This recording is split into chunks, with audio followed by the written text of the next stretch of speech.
Vamos continuando aí com a nossa aula, agora para a gente explicar as atividades. Esse já é o meu 5º vídeo gravado. Cada vez que eu gravo ele dá problema, eu não sei o porquê, né? Provavelmente vou ter que dar uma super formatada no meu computador, embora recentemente foi formatado. Não tem motivo nenhum, né? Se houvesse uma explicação sobrenatural, eu diria que é um espírito maligno da preguiça de alguns que está agindo sobre isso aqui, mas não sei se é. Mas estou tentando fazer a minha parte. Esse já é meu 5º vídeo gravado que está dando errado, tá? Então estou a tarde inteira gravando um vídeo para uma turma.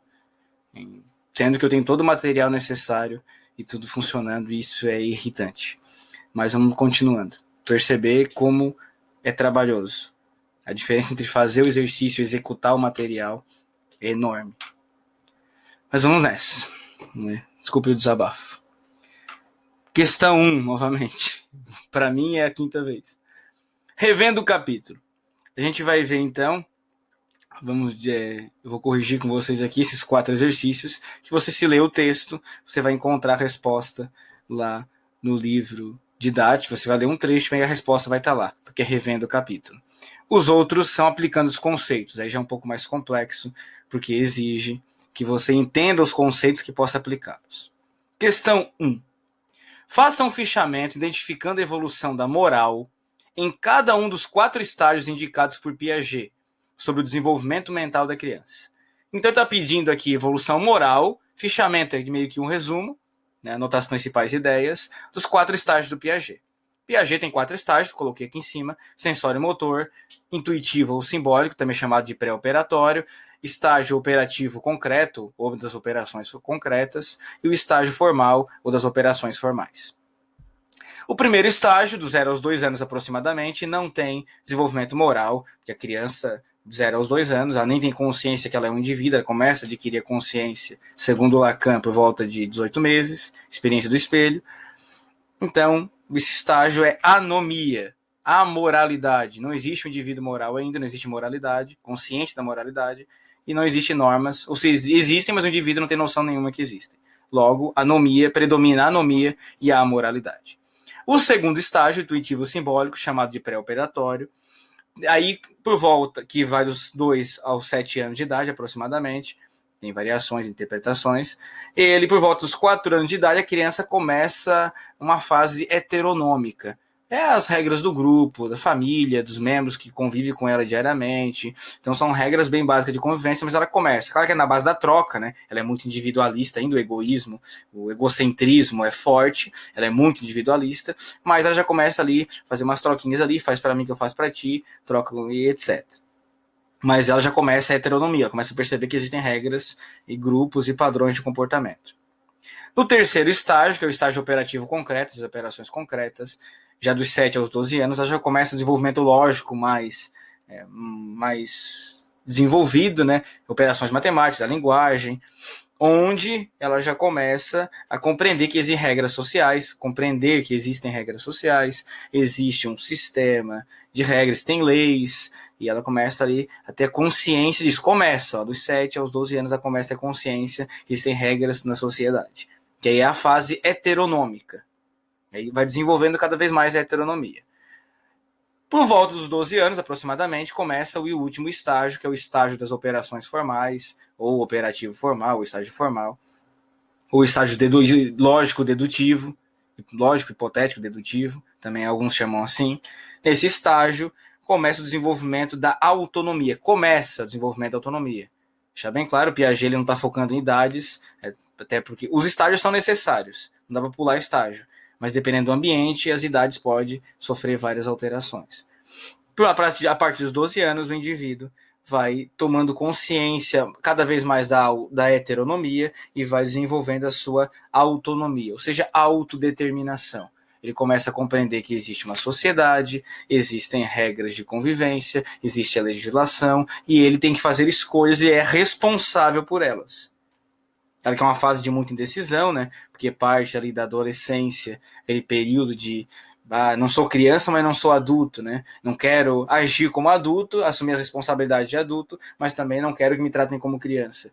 Nessa busca pela sua autonomia, pela sua própria identidade. Claro, com isso, toda ação moral exige responsabilidade. ação, consequência.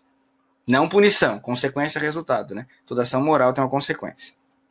E ele começa a perceber que ele é um indivíduo no meio da sociedade, isso tem regra de convivência, lembrar que a autonomia não é fazer o que eu quiser, não é bem assim. A autonomia não é sair desrespeitando qualquer regra e não seguindo... Não é isso. A autonomia é eu ter consciência que existem regras sociais, existem os valores morais, os princípios, e eu posso discordar da legislação, discordar de alguns valores e propor uma nova ação, algo diferente. Ou seja, eu por mim mesmo sou autônomo, eu autodetermino. Não precisa de uma lei para dizer que eu tenho que me isolar. Eu me isolo dentro das minhas possibilidades o máximo que eu posso, porque eu considero isso certo. Então, autonomia. Se fosse uma heteronomia, eu só obedeceria a lei. Mas na autonomia, não. Eu posso escolher mesmo não tendo lei. É isso basicamente a questão 1. Questão 2. Kahlberg foi seguidor de Piaget, mas rejeitou o paralelismo entre o desenvolvimento do pensamento lógico e o amadurecimento moral. Explique por quê. Para Piaget, lógica e moralidade caminham paralelos, juntas. O sujeito vai se desenvolvendo biologicamente, logicamente, a estrutura da inteligência, as faculdades mentais, e vai se desenvolvendo moralmente junto com isso. O Kahlberg, nas suas pesquisas, constata que não é assim. Por que não é assim? Porque existem indivíduos que se desenvolvem logicamente, mas o desenvolvimento moral fica no nível pré-convencional, egocêntrico, só tudo na base da troca, faz para mim que eu faço para ti, trata os outros para ele se tratar bem também. Então é só na base do egocentrismo. E ele é um sujeito super desenvolvido, bem desenvolvido, logicamente, cognitivamente, mas moralmente ele não alcançou o desenvolvimento. Então, por que o Kahlberg rejeita o paralelismo? Porque as suas pesquisas constataram que para que haja desenvolvimento moral, é necessário, a condição necessária é o desenvolvimento intelectual. Eu preciso da inteligência para que haja desenvolvimento moral, mas não é suficiente. Vou dar um exemplo aqui banal. Condição necessária para que haja um livro impresso. Papel. Sem papel não tem livro impresso. Papel, papiro, que seja, qualquer material que seja para se imprimir. Então, sem o material nesse livro aqui, papel, eu não posso ter o livro impresso. Mas só papel não é livro. Um papel em si é uma folha só. Mas sem papel não tem livro. Ou seja, só a razão, só a capacidade cognitiva, só as faculdades mentais não garantem a moralidade. São necessárias. Sem as faculdades mentais, sem a cognitividade, sem a capacidade de pensamento, sem a lógica, sem a dedução, sem a estrutura da razão bem desenvolvida, biologicamente falando, não tem desenvolvimento moral. Mas somente isso não basta. É preciso um projeto, um programa de educação moral que possa produzir essa possibilidade, né, de que os indivíduos atinjam um nível pós-convencional, um nível de moralidade onde entra o conflito entre sistema e as leis, onde a dignidade humana, a moralidade, o dever moral esteja acima de tudo. A dignidade humana como princípio universal. Então é necessário um programa de educação moral, porque só a inteligência não basta. Sem ela não tem moral, somente ela também, a moral não necessariamente vai se desenvolver. Olha aqui, na matemática se usa muito isso. Algo é condição necessária, mas não é suficiente. E é isso que ele está dizendo. O desenvolvimento, o pensamento lógico é condição necessária, mas não é condição suficiente. Não basta só a lógica. Eu preciso da lógica, mas não basta a lógica. É necessário um programa de educação moral para que essa, junto com a lógica, para que a moral se desenvolva. Questão 3. Embora se trate de prática costumeira, qual é o risco, segundo Kahlberg, do ensino de moral de acordo com a formação de hábitos virtuosos? O problema da educação de hábitos virtuosos, porque você ensina para um indivíduo assim, não minta, não roube, seja justo, seja honesto, isso e aquilo, e ele vai criar uma heteronomia, ele vai desenvolver uma heteronomia, você vai ensinar um gabarito para ele, as ações boas e ações ruins, e quando chegar num dilema moral, num conflito entre sistema, valores universais, princípios universais, onde, tipo o dilema de Heinz, esse sujeito não vai conseguir agir, ele vai ficar um conflito e não vai ter resposta para nada. Por que ele não vai ter? Porque vai entrar um conflito entre o sistema, a legislação, a prática, etc. Porque ele acabou só aprendendo a reproduzir a heteronomia. Hábitos virtuosos. Faça isso, faça aquilo, faça aquele outro. Deu. É uma tabela, basicamente. Ele não está descrevendo dessa forma de tabela. Eu estou usando essa linguagem para ficar mais claro. Então, criar uma tabela de hábitos virtuosos. Faça isso, não faça aquilo. Não ajuda. O Kant, por exemplo, tem um texto que eu vou recomendar para vocês, que Por que não mentir nem por amor à humanidade? Texto curtinho, baixa aí no Google, está aí disponível em PDF. Por que não mentir nem por amor à humanidade? Significa o quê? Significa que ele cria um texto argumentando racionalmente, com base no dever moral, que o indivíduo não pode mentir de maneira alguma. E ele justifica por quê? Ele faz o conflito entre a realidade, entre o sistema, e por que esse é um princípio universal a falar a verdade. Ou seja, a teoria da correspondência, né? Afirmar o fato como ele é. Embora o Kant saiba que você nunca conhece a verdade em si. Então, por isso, por que não pode mentir? O Kant não vai ensinar hábito virtuoso. Percebe que o Kant não está ensinando hábito virtuoso. Ele está dando um argumento racional, um princípio universal do dever. Sexto estágio. Sobre por que você não deve mentir. Ele não diz não minta e deu. Não, está explicando que você refletir por que não deve mentir. Claro que o Kahlberg se inspira em Kant também. A lei do princípio categórico, do imperativo categórico. 4. Explique por que a desobediência civil não consiste na transgressão da norma por um indivíduo solitário. Por que um indivíduo sozinho não significa desobediência civil ou transgressão da norma? Primeiro, para ter desobediência civil, tem que ter leis e o indivíduo vai desobedecê-la porque as leis são injustas. Elas ferem princípios universais da dignidade humana. Por isso que ele vai desobedecer as leis. Mas não é um indivíduo sozinho. Embora o Henry Thoreau escreveu sobre isso, desobediência civil, o Gandhi, Mahatma Gandhi, né, na Índia, mas advogado britânico, quem não sabe, Gandhi foi formado em Direito, ele era britânico. Martin Luther King também, pastor, mas também era formado em Direito, e era norte-americano. Os dois ampliaram o conceito para um nível mais de movimento social. Não exatamente isso, mas mais próximo disso. Como assim, professor? Um grupo de pessoas se une e desobedece uma lei injusta.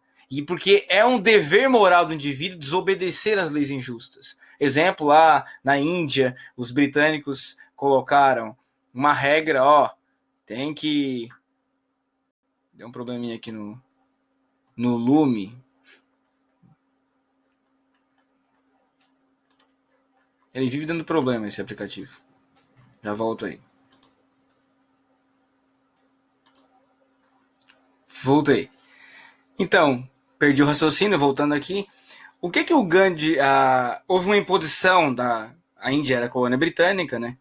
E houve o imperialismo, e os britânicos impuseram algumas regras na Índia, que eles não poderiam consumir o próprio sal, que eles não poderiam fabricar os próprios tecidos, e o Gandhi achou isso um absurdo, convocou um jejum amplo de várias pessoas, e as pessoas desobedecessem aquela lei. As pessoas continuassem fabricando suas roupas, continuassem consumindo seu próprio sal, porque isso era uma lei absurda, era uma lei injusta, feria o princípio da dignidade humana, feria o princípio do povo indiano, da dignidade do povo indiano.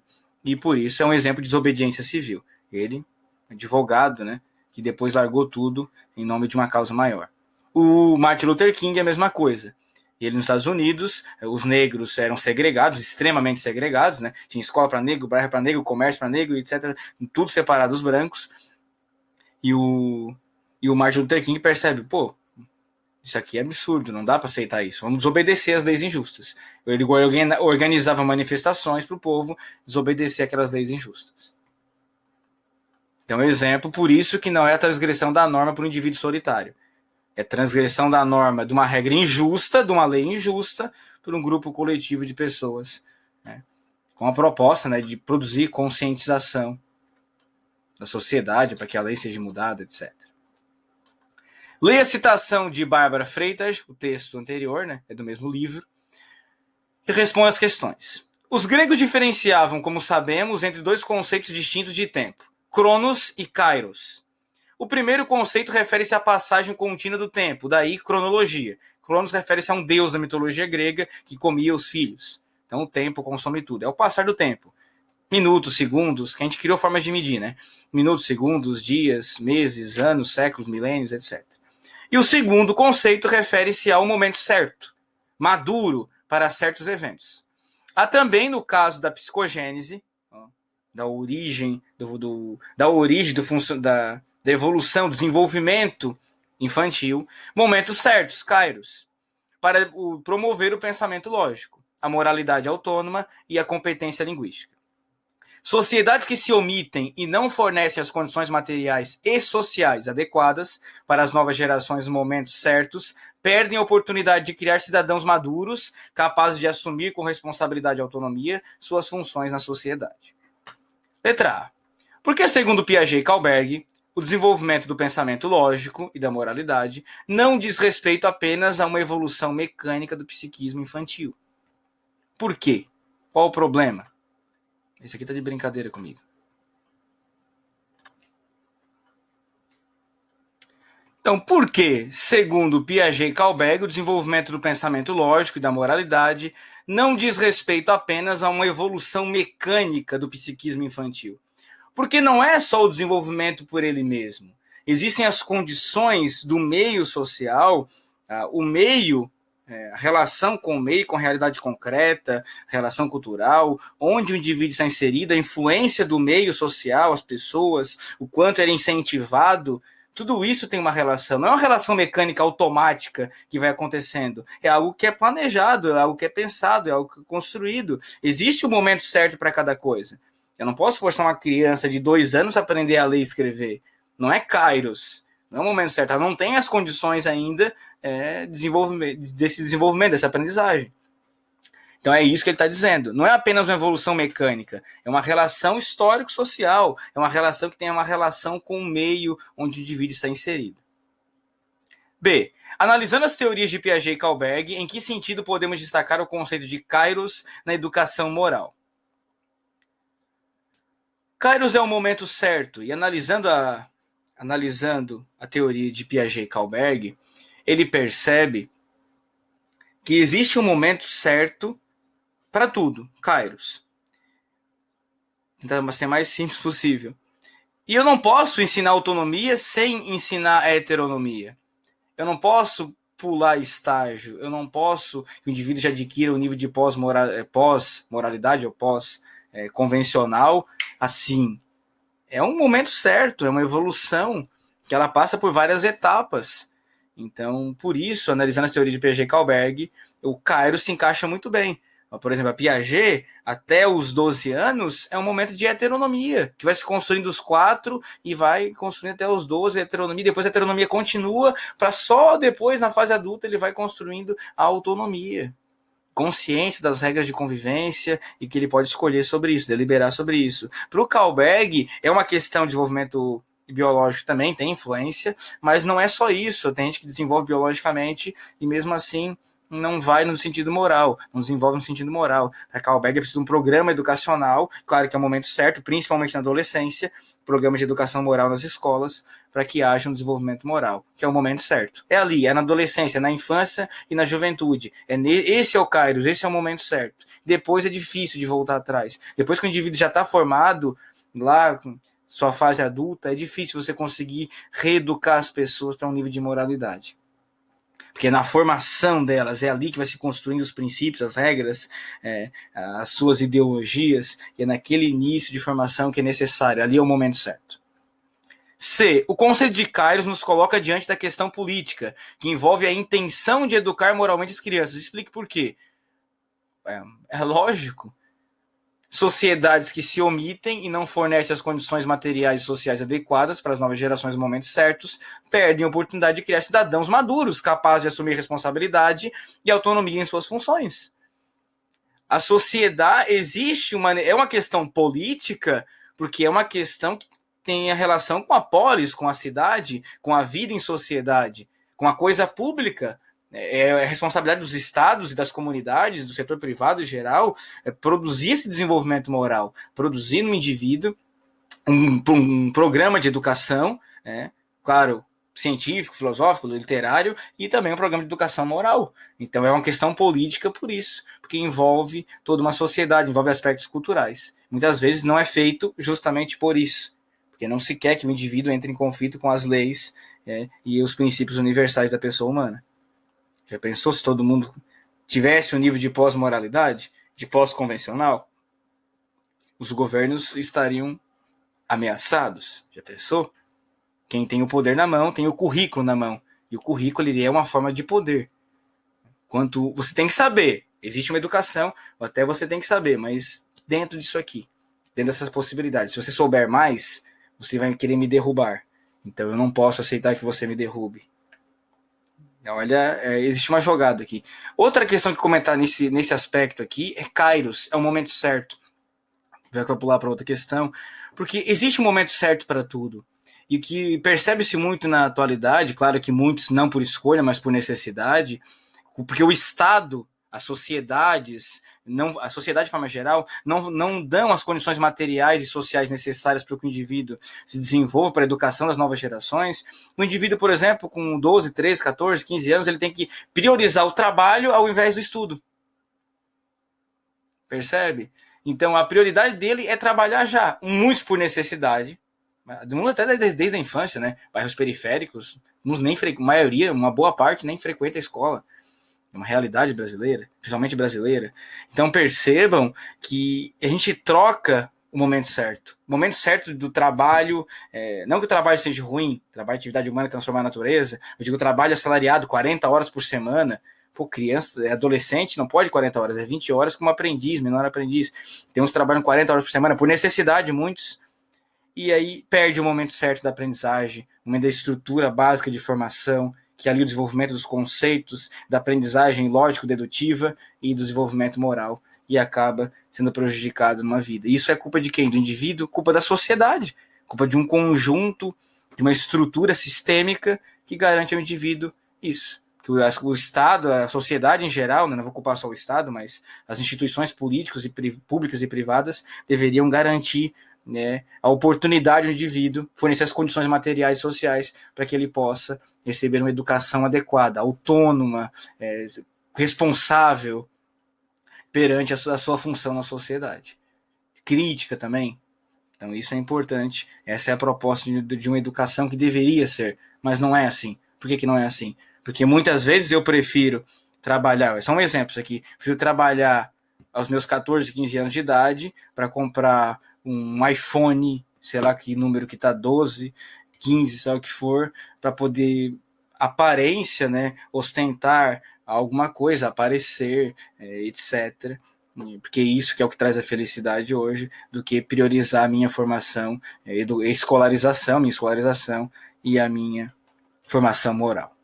E muitas vezes os pais também não se preocupam com isso, a escola não se preocupa, o Estado muito menos, os setores privados muito menos, e aí fica assim.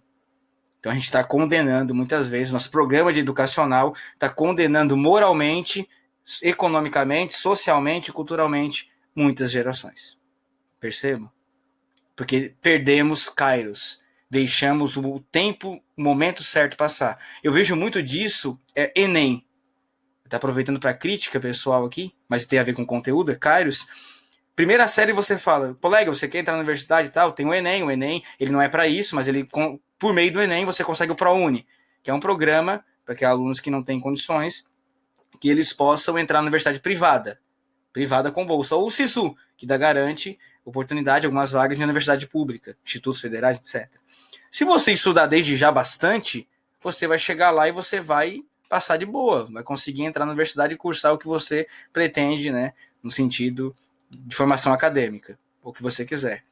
Mas se você deixar para o último ano, não vai rolar, não vai dar tempo, porque vai ter mais coisa acumulada, mais conhecimento acumulado, mais responsabilidade, vai ter emprego, vai ter isso, vai ter aquilo, e você não vai ter condições de estudar o suficiente e às vezes você não vai conseguir. Então comece agora.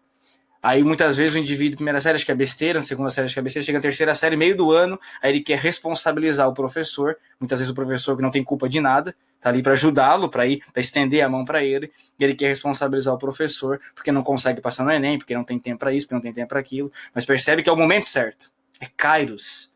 Era o momento certo, desde o fundamental, desde a primeira, segunda série e meado da terceira série, que ele estudasse, que ele pesquisasse, que ele corresse atrás, que ele planejasse a sua vida. Claro, eu estou falando aqui aqueles que têm oportunidade. Infelizmente, muitos, né, não têm nem oportunidade disso.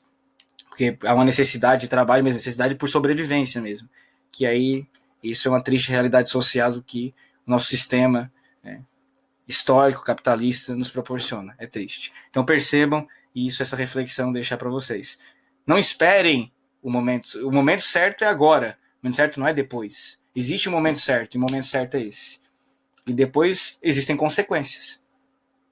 Existe responsabilidade por isso. Não adianta responsabilizar o outro. Não dá mais. Precisa assumir a responsabilidade. Isso é desenvolvimento moral.